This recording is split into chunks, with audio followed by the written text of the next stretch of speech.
Hello student, welcome to botany centre. I am Vikas. तो पिछले class में हम लोगों ने क्या बात किए थे। पिछली क्लास में हम लोग मादा सहायक नली की बात कर रहे थे। तो मादा सहायक नली में हम लोगों ने क्या क्या देखे थे। तो सबसे पहले देखे थे अंडवाहिनी को, फिर देखे थे गर्भाशय को। गर्भाशय का जो अंतिम भाग होता है जिसको हम लोग गर्भगृह बोलते हैं, इंग्लिश में सर्विक्स बोलते हैं, उसके बारे में भी अध्ययन किए। अब जो आखिरी नली है मादा जनन तंत्र का, वो है योनि, जिसको वैजिना इंग्लिश में बोलते हैं। तो उसके बारे में बात करते हैं कि वैजिना क्या है, उसमें क्या क्या पाया जा रहा है, कैसे कार्यरत हैं वो, उनके बारे में आज समझेंगे। चलिए सबसे पहले बात करते हैं योनि पर। योनि क्या है। योनि का एक और नाम है, योनि को वैजिना बोलते हैं हिंदी इंग्लिश में, और इनका एक और नाम है कॉल्पस। कॉल्पस के से भी होते हैं और सी से भी होते हैं। बहुत जगह सी से लिखे हैं, COLPOS, तो बहुत जगह KOLPOS दिया हुआ है, तो इसे कॉल्पस भी कहते हैं।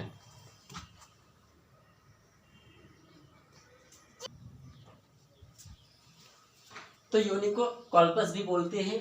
और योनि की जो आंतरिक अध्ययन किया जाता है, उसके आंतरिक भाग में कि योनि में कोई प्रॉब्लम तो नहीं है, किसी तरह का कोई कैंसर तो नहीं हुआ, कोई कोशिकाएं नष्ट तो नहीं हो गया है, तो उसका जब अध्ययन करना होता है तो उसको हम लोग बोलते हैं कॉल्पोस्कोप। कॉल्पोस्कोप का अर्थ होते हैं योनि का आंतरिक अध्ययन। जब योनि का आंतरिक अध्ययन किया जाता है तो सी को हम लोग क्या बोलते हैं, कॉल्पोस्कोप, क्योंकि इसका एक और नाम है कॉल्पस। तो कॉल्पोस्कोप का मतलब हो योनि का आंतरिक अध्ययन।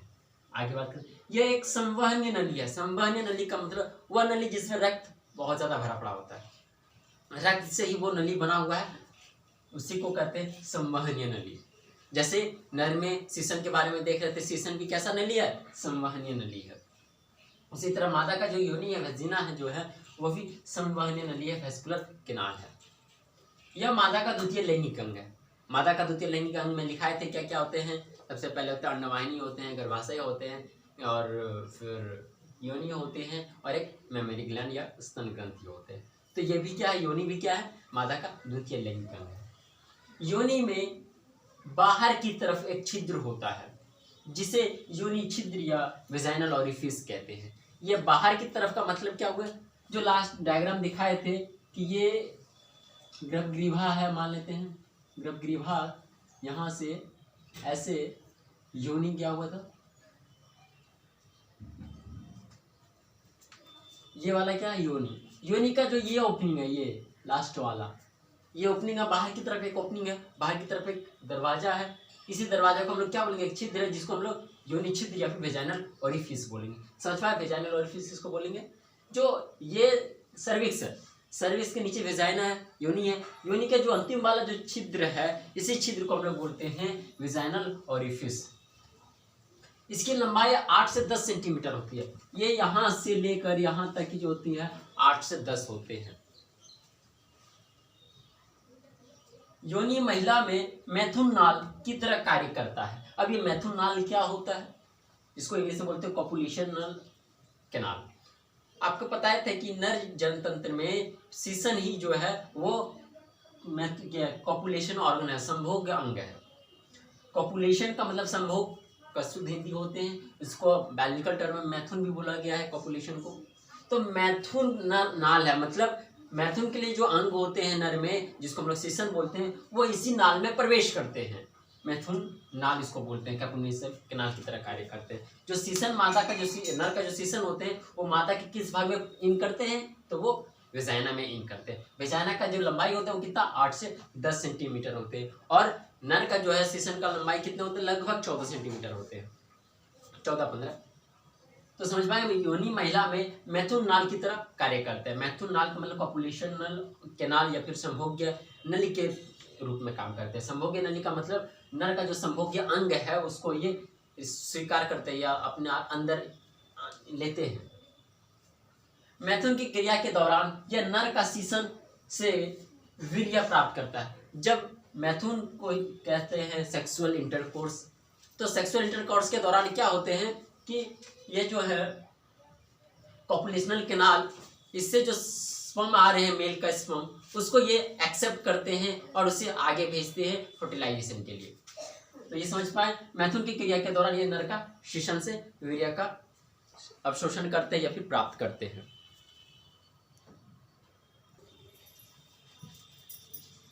तो बता रहे थे कि योनि का जो नाल है वो गर्भगृह से मिलकर बर्थ कैनाल बनाते हैं। उससे पहले बताया था कि ये जो है सीसन से, क्योंकि सीसन ही वो मार्ग है, सीसन के अंदर मूत्र मार्ग होते हैं, उसी से जो है वीर्य नर के शरीर से बाहर निकलते हैं और मादा के किस भाग में वो आकर पहुंचते हैं, तो योनि वाले भाग में, योनि में वो आकर पहुंचते हैं, योनि उसे स्वीकार करते हैं, फिर योनि उसको आगे की ओर भेजते हैं ताकि निषेचन कर सके।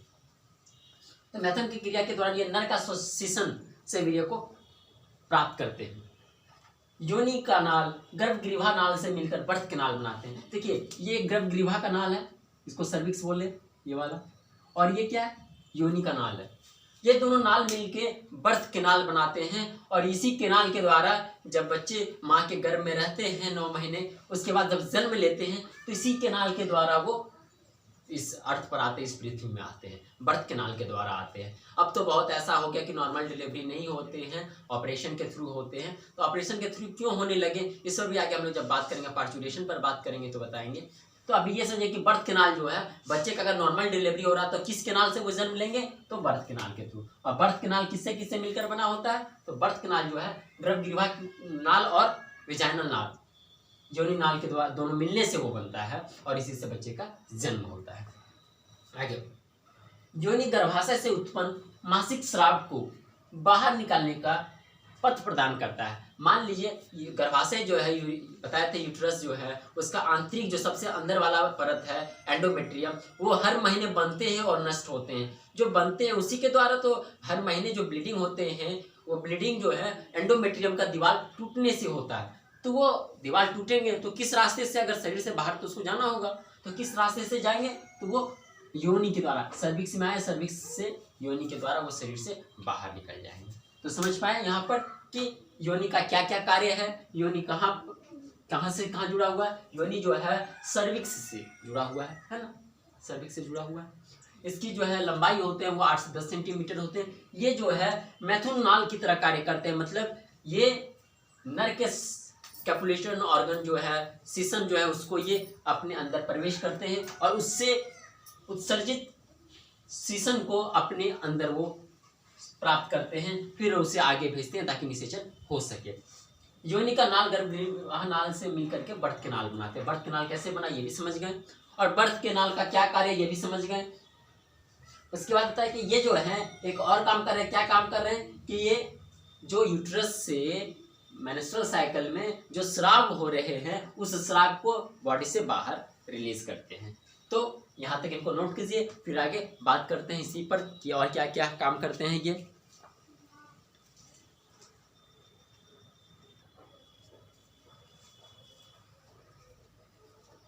तो अभी योनि के बारे में बात कर रहे थे, योनि का क्या क्या कार्य था हम लोग समझ गए थे, योनि कैसा अंग है उसके बारे में भी समझ गए थे। अब जो है योनि के अंदर जो पीएच का जो मान होता है वो 4 से 5 होता है। वो एसिडिक मीडियम का होता है, बहुत ज़्यादा एसिडिक नहीं होता, फिर भी एसिडिक होता है। 4 से 5 मतलब बहुत एसिडिक एक तरफ से हो गई है, फिर भी तो एसिडिक होता है। क्यों एसिडिक होता है, ताकि उस पर जो है आंतरिक जो श्रोणि क्षेत्र है, या फिर कह सकते हैं कि योनि का जो क्षेत्र है उससे किसी तरह का कोई इन्फेक्शन ना हो जाए, इसीलिए कि वो एसिडिक मीडियम को बनाए रखते हैं। अब जो वीर्य आते हैं, नर का जो वीर्य आते हैं, उसमें भी कुछ बैक्टीरिया होते हैं, उस बैक्टीरिया को भी ये न्यूट्रलाइज करने का काम करता है, इसीलिए कि ये इसका पीएच कम होता है। अब ये पीएच को नियंत्रण करने वाले भी कोई होते हैं, तो ये देखते हैं। योनि में लैक्टोबैसिलस एसिडोफिल्स बोल के नाम का एक बैक्टीरिया होता है जो योनि के पीएच का मान को नियंत्रण करता है। ये जो पीएच का मान दिखते 4 से 5 है, इसको नियंत्रण करने वाला एक बैक्टीरिया है जिसका नाम है लैक्टोबैसिलस एसिडोफिल्स। ये बैक्टीरिया जो है किसके पीएच को कंट्रोल कर रहे हैं, नियंत्रण कर रहे हैं, वो योनि के पीएच को। योनि का पीएच क्यों नियंत्रण हो रहा है, ताकि श्रोणि क्षेत्र में किसी तरह का या फिर योनि क्षेत्र में किसी तरह का कोई इन्फेक्शन ना हो जाए, उसको नियंत्रण करने का ये काम करते हैं। तो योनि का बड़ी पूर्ण रूप से समझ चुके हैं कि योनि क्या है, वो कैसे कार्य कर रहे हैं, उसका मुख्य कार्य क्या है, और उसकी नाल जो है, उस नाल और सर्विक्स का जो नाल है वो दोनों मिलकर क्या बनाते हैं, बर्थ के नाल बनाते हैं। तो वो सब समझ चुके हैं हम लोग। अब आगे बात करते हैं जो मादा जनतंत्र का, अभी एक तो ग्रंथि वाले भी पढ़ना बाकी है। तो बाह्य जननांग पढ़ते या फिर इसी को बोलते हैं बाह्य जननेंद्रियां, जिसको एक्सटर्नल जेनाइटल या फिर एक्सटर्नल जिनोटिबिया बोलते हैं।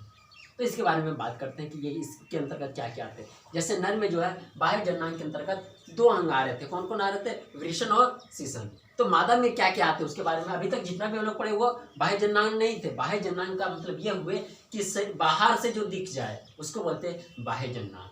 ठीक है, तो ये जो है बाह्य जननांग है मादा का। क्या क्या आते हैं वो देखते हैं। मादा बाह्य जननांग अंग के अंतर्गत जंघन सेल जिसको इंग्लिश में बोलते हैं मॉन्स प्यूबिस, बृहद भगोष्ठ जिसको इंग्लिश में बोलते हैं लिबिया मेजोरा, लघु भगोष्ठ जिसको इंग्लिश में बोलते हैं लिबिया माइनोरा, क्लाइटोडिस तथा योनिच्छद जिसको हम लोग हाइमेन कहते हैं, ये सब इसके अंतर्गत आते हैं। तो मादा बाह्य जननांग अंग के अंतर्गत क्या क्या आते हैं? तो मॉन्स प्यूबिस आते हैं, लिबिया माइनोरा, क्लाइटोडिस, हाइमेन, ये सब आते हैं। अब ये सब दिखता कहाँ पे है सिचुएटेड, इसका स्ट्रक्चर क्या फंक्शन है वो भी देखेंगे अभी। तो फिलहाल ये समझिए कि ये सब जो है बाह्य जननांग है महिला का। बाह्य जननांग अंग का नाम क्या क्या है? जंघन सेल जिसको मॉन्स प्यूबिस बोलते हैं, बृहद भगोष्ठ जिसको लिबिया मेजोरा बोलते हैं, लघु भगोष्ठ जिसको लिबिया मेजोरा बोलते हैं, क्लाइटोडिस तथा योनिच्छद जिसको इंग्लिश में हाइमेन कहते हैं। बाह्य जननांग अंग को सामूहिक रूप से भग या फिर भोल्वा कहते हैं। एक दिन एक स्टूडेंट क्वेश्चन किए थे कि सर भोल्वा क्या है, भोल्वा किसको बोलते हैं? तो ये सारे जो महिला का बाह्य जननांग अंग है इस सबको एक साथ हम लोग भोल्वा भी कहते हैं। बाह्य जननांग अंग या फिर भोल्वा दोनों एक ही हुए, एक दूसरे का नाम है। अब इसमें सबसे पहले हम लोग बात करते हैं मॉन्स प्यूबिस। ये क्या है और ये कहाँ पर स्थित होते हैं? मॉन्स प्यूबिस यह फूला हुआ भाग है क्योंकि इस भाग में वस्य प्रत फैट्स का लेयर बहुत सारा जमा होता है, इसलिए ये फूला हुआ होता है। अभी डायग्राम से दिखाएंगे आपको। इसी भाग में जांघ की बाल प्यूबिस हेयर उपस्थित होता है। जो प्यूबिक हेयर प्रेजेंट होता है वो कहाँ पे प्रेजेंट होते हैं? वो मॉन्स प्यूबिस में प्रेजेंट होते हैं और थोड़ा बहुत लिबिया मेजोरा में प्रेजेंट होता है, लिबिया माइनोरा में तो नहीं होते हैं। तो देखेंगे डायग्राम से समझेंगे कि मॉन्स प्यूबिस किस भाग को बोलेंगे, लिबिया मेजोरा किस भाग को बोलेंगे, लिबिया माइनोरा किस भाग को बोलेंगे, क्लाइटोडिस किसको बोलेंगे, हाइमेन किसको बोलेंगे। तो ये चलिए यहाँ तक नोट कीजिए, अभी डायग्राम से आपको हम सब समझाते हैं।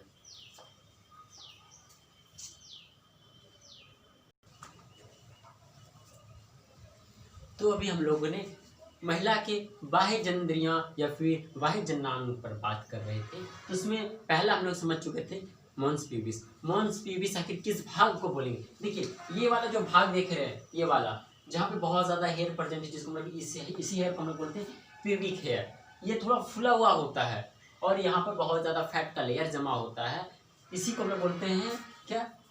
Mons pubis.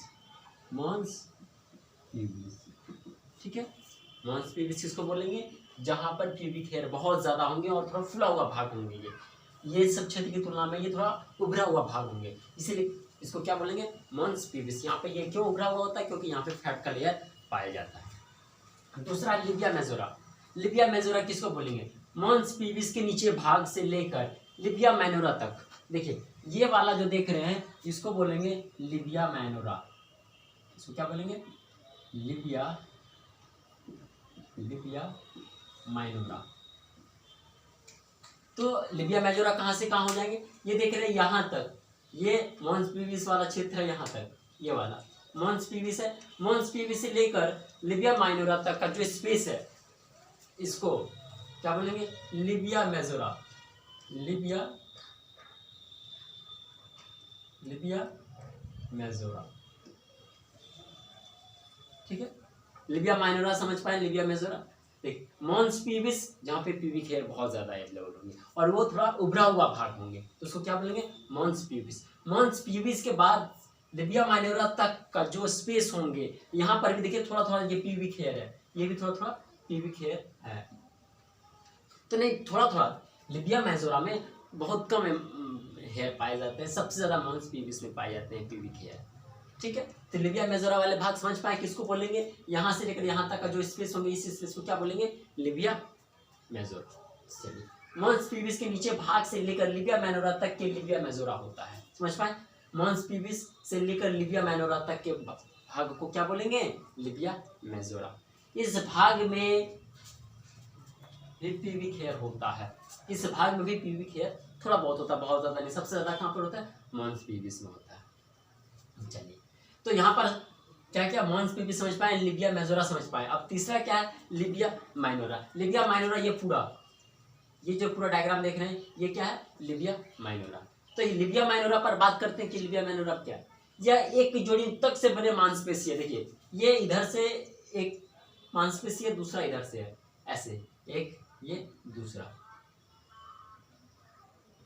तो ये क्या है, एक जोड़ी मांसपेशी से मिलकर बने हुए हैं, एक तरफ इधर एक उधर है, दो मांसपेशी हो गए। तो वही देखिए यह एक जोड़ी उत्तक से बने मांसपेशी, उत्तक के बने हुए ये मांसपेशी है होते हैं। दोनों मांसपेशी ऊपर की ओर जुड़कर, ये दोनों मांसपेशी पहले ऐसे रहता, देखिए ऐसे, ये ऊपर में मान लिया ऐसे जुड़ गया। अब इसको क्या बोलेंगे, इसको बोलेंगे प्रीप्यूस, प्रीप्यूस बोलेंगे। किस भाग को, ऊपर की ओर जो ये वाले भाग को, इसको क्या बोलेंगे, प्रीप्यूस। ठीक है, समझ पाए। और नीचे वाला ये देखिए, ये वाला जो जुड़े हुए हैं, इस भाग को हम लोग क्या बोलेंगे, इसको बोलेंगे फोरचेट, फोरचेट। किस भाग को, इस भाग को, इस भाग को क्या बोलेंगे, फोरचेट। समझ पाए, वही है। दोनों मांसपेशी ऊपर की ओर जुड़कर प्रीप्यूस कहलाता है, जुड़ गए प्रीप्यूस कहलाए। दोनों मांसपेशी नीचे की ओर जुड़कर फोरचेट कहलाते हैं, फोरचेट कहलाते हैं। आगे और बढ़ते हैं। लिबिया माइनोरा के क्षेत्र को, ये जो लिबिया माइनोरा के अंदर जितना भी जगह है, इस सारे जगह को क्या बोला गया, वेस्टिब्यूल बोला गया है। लिबिया माइनोरा के बीच के जगह को, पूरे जो क्षेत्र हैं उस क्षेत्र को क्या बोला गया, वेस्टिब्यूल बोला गया। क्या बोला गया, वेस्टिब्यूल। वेस्टिब्यूल के अंदर 3 छिद्र होते हैं। देखिए ये पूरा है आपका लिबिया माइनोरा। लिबिया माइनोरा के अंदर 3 छिद्र हैं। एक तो ये हो गए, इसको बोलेंगे वेजाइनल ओरिफिस, वेजाइनल ओरिफिस मतलब ये वेजाइना के लिए जो छिद्र होंगे उसी को बोलेंगे वेजाइनल ओरिफिस। ये वाले को क्या बोलेंगे, ये वाले को बोलेंगे, ऊपर वाले को, इसको बोलेंगे urethral orifice, urethral orifice. Urethral orifice मतलब ये वो छिद्र होंगे जिससे मूत्र बाहर निकलेंगे, यूरिन बाहर निकलेंगे। और ये वो छिद्र होंगे जिससे ये शीशन से शुक्राणु को अंदर लेंगे। Vaginal orifice, urethral orifice. अब जो वेजाइनल ओरिफिस जो है, इसके पीछे एक पतला सा स्किन का लेयर बना होता है जिसको हम लोग हाइमेन बोलते हैं। तो हाइमेन का भी स्राव जो है इसी के द्वारा निकलते वेजाइनल ओरिफिस। तो वो एक छिद्र वो हो गए। वेजाइनल ओरिफिस में 2 छिद्र माना जाता है, एक तो हाइमेन का छिद्र और दूसरा वेजाइना का छिद्र, योनि का छिद्र। तो 2 छिद्र एक हुए, 2 छिद्र ये हुए, एक छिद्र ये हुए, 3 छिद्र हो गए। वही देखिए वेस्टिब्यूल के अंदर 3 छिद्र होते हैं, मूत्र छिद्र, योनि छिद्र और योनिच्छद छिद्र। योनिच्छद छिद्र जिसको हम लोग बोलते हैं हाइमेन ओरिफिस, इसी के पीछे होंगे, सॉरी वेजाइनल ओरिफिस जो है इसके जस्ट पीछे होंगे, क्या होंगे, योनिच्छद ओरिफिस या योनिच्छद छिद्र। योनिच्छद को इंग्लिश में क्या बोलेंगे, हाइमेन। समझ पाए। तो ये सबके बारे में बताया। अभी हाइमेन और क्लाइटोरिस के बारे में बताएंगे। देखिए ये वाला जो भाग देख रहे हैं, ये वाला इसको हम लोग बोलते हैं क्लाइटोरिस, ऐसे यहाँ पे रहता है, क्लाइटोरिस होते हैं। ये मादा का सबसे संवेदनीय अंग है। जैसे नर में सबसे संवेदनीय अंग क्या है, शीशन है, और मादा में क्लाइटोरिस है। इसी को हम लोग बोलते हैं क्लाइटोरिस। चलिए अब इनको पहले लिखिए, डायग्राम बनाइए, फिर आगे बात करेंगे क्लाइटोरिस और हाइमेन पर। समझ पा रहे हैं। यहाँ पे वेजाइना में समझने में दिक्कत हो, या फिर लिबिया मेजोरा, लिबिया माइनोरा, या फिर मॉन्स पीविस, और किसके आप क्या बताएं, मॉन्स पीविस तो लिबिया माइनोरा तक ही बताए हैं। अभी बताएंगे क्लाइटोरिस बताएंगे, फिर बताएंगे हम क्लाइटोरिस के बाद सबसे लास्ट हाइमेन बताएंगे। तो मादा का बाह्य जनन अंग खत्म हो जाएंगे, फिर हम लोग मादा के ग्रंथि पर बात करेंगे। तो चलिए पहले इनको नोट कीजिए।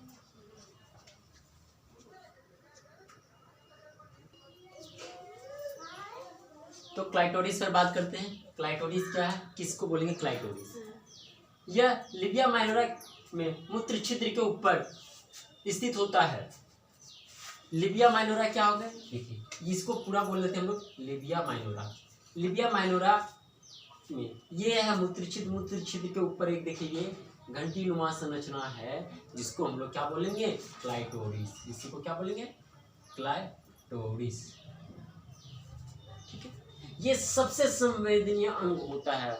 माता जनन तंत्र में सबसे अधिक संवहनीय अंग कौन से होते हैं? संवहनीय मतलब यहाँ पर क्या होते हैं, ये नर्व सिस्टम से जुड़े होते हैं। सेक्सुअल इंटरकोर्स के लिए ये सबसे ज़्यादा मैसेज को कैरी करते हैं फीमेल में, और मेल में सबसे ज़्यादा कौन कैरी करते हैं? तो वो सीसन करते हैं। तो सीसन और क्लाइटोरिस दोनों एक दूसरे के समान है, होमोलोगस है। होमोलोगस कहने का मतलब दोनों का कार्य एक ही है। वो भी जो है सेक्सुअल इंटरकोर्स के लिए बहुत ज़्यादा मैसेज को लेकर जाते हैं और क्लाइटोरिस भी वही काम करते हैं। अभी ऑब्जेक्टिव में अगर पूछ दे कि ये क्लाइटोरिस किसके समान है, तो ऑप्शन में अगर सीसन होंगे तो सीसन को आप अटेम्प्ट कर सकते हैं। यह मादा जनन तंत्र का सबसे अधिक संवेदनशील अंग है। सबसे अधिक ये सेक्सुअल इंटरकोर्स का मैसेज को कैरी करने वाला अंग है। उसके बाद है हाइमेन। हाइमेन कहाँ पे पाए जाते हैं? योनि छिद्र एक पतला झिल्ली द्वारा घिरा होता है। डायग्राम देखिए, यहाँ पर मान लेते हैं कि ये योनि छिद्र, ये कि यहाँ पर योनि छिद्र है। ये इस योनि छिद्र के पीछे यहाँ पर एक पतला सा झिल्ली होता है जिसे हम लोग हाइमेन कहते हैं। कहाँ पर होते हैं? योनि छिद्र के जस्ट पीछे, उसी को क्या बोलेंगे? हाइमेन कहेंगे। हाइमेन प्रथम सेक्सुअल इंटरकोर्स के दौरान टूट जाता है। देखिए, ये हाइमेन के लेकर बहुत सारे मिथ्या बातें समाज में फैली हुई है। इससे बहुत सारी बुराइयां होती है, लेकिन ऐसा कुछ नहीं है। इस पर बहुत ज़्यादा गलत जानकारी है लोगों को, वो बताते हैं कि क्या गलत जानकारी है। तो हाइमेन ये प्रथम सेक्सुअल इंटरकोर्स, जब कोई भी female first time sexual intercourse करेंगे तो क्या होगा, उनका ये हाइमेन ब्रेक कर जाते हैं और वो वेजाइना को क्लीन कर देते हैं। पहले क्या होता है, ये इसलिए कवर करके रखा रहता है वेजाइनल ओरिफिस को, ताकि वो प्यूबर्टी के पहले कोई भी सिक्रीशन वेजाइना से बाहर ना निकले। उसको रोकने के लिए ये झिल्ली होते हैं। प्यूबर्टी के बाद ये झिल्ली खुद ब खुद टूट जाते हैं, कई कारण होते हैं टूटने के। अगर नहीं टूट पाए तो वो सेक्सुअल इंटरकोर्स के दौरान टूट जाएंगे। तो फर्स्ट टाइम जब वो सेक्सुअल इंटरकोर्स करेंगे तो यह हाइमेन ब्रेक कर जाएंगे। इसी पे लेकर बहुत सारी मिथ्या बातें हैं। हाइमेन की उपस्थिति को लेकर बहुत सारे मिथ्या जानकारी है, वो जानकारी भी आप लोग को बताते हैं। होता क्या है, पहले हाइमेन अगर किसी में अनुपस्थित हैं तो वो कहते थे कि वो वर्जिन नहीं है। वर्जिनिटी को लेकर यह हाइमेन से बहुत ज़्यादा तुलना किया गया, जबकि ये गलत है। ऐसा कुछ नहीं है, वर्जिनिटी के लिए हाइमेन रिस्पॉन्सिबल नहीं है। हाइमेन अगर प्रेजेंट है तो वो वर्जिन है, अगर नहीं है तो उसको वर्जिन नहीं है कहते हैं। तो ये लेकर बहुत सारे विवाद उत्पन्न होते थे, महिला पर इससे लेकर बहुत ज़्यादा उस पर अत्याचार किए जाते थे, लेकिन ये सारा सर गलत है। देखिए, होता क्या है, आज के दौर में एक्सरसाइज करते हैं, घुड़सवार करते हैं, साइकिलिंग करते हैं और भी बहुत सारे एक्टिविटीज़ करते हैं, जिससे क्या होते हैं, ये हाइमेन का ये तो एक सेल से बना हुआ झिल्ली है, तो ब्रेक कर जाते हैं। तो ये भी कारण है ब्रेक करने का। लेकिन लोग, पहले के लोग ये कहते थे कि हाइमेन का ब्रेक होना मतलब वो सेक्सुअल इंटरकोर्स में तभी ब्रेक हुआ, अन्यथा नहीं हो सकता। लेकिन ये सारा सर गलत है। वो एक्सरसाइज घुड़सवार से भी हो सकते हैं, एक्सरसाइज करने से भी ब्रेक कर सकते हैं, साइकिलिंग करने से भी ब्रेक कर जाते हैं, दौड़ने से भी ब्रेक कर जाते हैं। क्योंकि देखिए, होता क्या है कि जब वो ब्रेक कर रहे, दौड़ रहे हैं, तो वो स्किन का बना हुआ, इसमें थोड़ा सा भी फोर्स पड़ता है ना, तो ये टूट जाता है। तो इसी को लेकर बहुत ज़्यादा वर्जिनिटी को लेकर, हाइमेन से वर्जिनिटी को लेकर बहुत ज़्यादा मुद्दा रखा गया था, जो कि सारा सर गलत है। वर्जिनिटी का तुलना हाइमेन से नहीं किया जा सकता है। हाइमेन सिर्फ इसलिए है ताकि जो है ये वेजाइनल और वेजाइनल कैनाल है, तो क्या कहते हैं, इससे यूट्रस के थ्रू कोई भी सिक्रीशन अगर आ रहा है तो वेजाइना उसको आगे जाने नहीं देंगे। क्यों नहीं जाने देंगे? क्योंकि उसके पास क्या है, हाइमेन है। हाइमेन जब ब्रेक कर जाएंगे, हाइमेन सामान्यतः जो देखा जाता है प्यूबर्टी एज में ब्रेक कर जाते हैं। ब्रेक नहीं करेंगे तो क्या होंगे कि जो मेंस्ट्रुअल साइकिल से जो सिक्रीशन आता है वो कैसे बाहर जा पाएंगे, ये परत तो उसको कवर करके रखेंगे, तो ये ब्रेक कर जाते हैं। ये है हाइमेन की कहानी था। हाइमेन को समझ पाए। इससे बहुत सारी मिथ्या बातें हैं जो कि गलत है। इस कभी भी अगर क्वेश्चन आते हैं कि हाइमेन का सबसे ज़्यादा मिथ्या बात क्या है, तो इसे वर्जिनिटी टेस्ट नहीं होता है। समझ पाए? तो ये था मादा का बाह्य जननांग अंग। डायग्राम में देखिए, ये इसके पीछे जस्ट है, ये जो है वेजाइनल ओरिफिस है, इसके जस्ट पीछे एक स्किन का लेयर बना हुआ है जिसे हम लोग हाइमेन बोलते हैं। तो समझ पाए, clitoris, hymen, labia minora, labia majora, mons pubis, उसके बाद आपका clitoris, vaginal orifice, urethral orifice, fourchette, और उसके बाद हो गया आपका प्रीप्यूस। ये सब के बारे में आप समझ पाए। अगर किसी तरह का कोई डाउट हो, नहीं समझ में आया हो, तो कॉल करके आप पूछ सकते हैं। चलिए अब नेक्स्ट वीडियो हम लोग बात करेंगे मादा जनन ग्रंथि पर, फीमेल रिप्रोडक्टिव ग्लैंड्स पे। आज हम लोग क्या बात की? तो सबसे पहले हम लोग वेजाइना पर बात किए, योनि पर, जो मेल का द्वितीय लैंगिक अंग, फीमेल का द्वितीय लैंगिक अंग है, उस पर बात किए। उसके बाद आए हम लोग बाह्य जननान अंग पर, जिसको बोलते हैं बाह्य जननान अंग। उसका नाम इसलिए रखा गया कि वो बाहरी रूप से दिख सके, इसी को हम बोलते हैं बाह्य जननान अंग। बाह्य जननान अंग पर बात किए। सबसे पहले बात किए मॉन्स पीविस पर। मॉन्स पीविस कहाँ पर है? फिर बात की लिबिया मेजोरा, फिर लिबिया माइनोरा। उसके बाद बात की हम लोग कि ये लिबिया माइनोरा जो ऊपर की ओर मिलते हैं तो उसको क्या बोलते हैं? प्रीप्यूस बोलते हैं। नीचे की ओर जब मिलते हैं तो उसको फोर्चेट बोलते हैं। और लिबिया माइनोरा का जो क्षेत्र होते हैं, इसी क्षेत्र को हम लोग क्या बोलते हैं? वेस्टिब्यूल बोलते हैं। वेस्टिब्यूल में 3 छिद्र होते हैं, वेजाइनल ओरिफिस होते हैं, यूरेथ्रल ओरिफिस होते हैं, और एक क्या होते हैं? हाइमेन ओरिफिस होते हैं। हाइमेन का जो जस्ट वेजाइनल ओरिफिस के पीछे हाइमेन ओरिफिस होंगे, एक तरफ से मान लिया जाए तो 3 छिद्र देखा जाता है। और ये बीच वाला भाग पूरा, इसको क्या बोलेंगे? लिबिया माइनोरा। लिबिया माइनोरा के जस्ट ऊपर में ये देखिए, यहाँ पर एक क्लाइटोरिस है। ये संवेदनीय अंग है।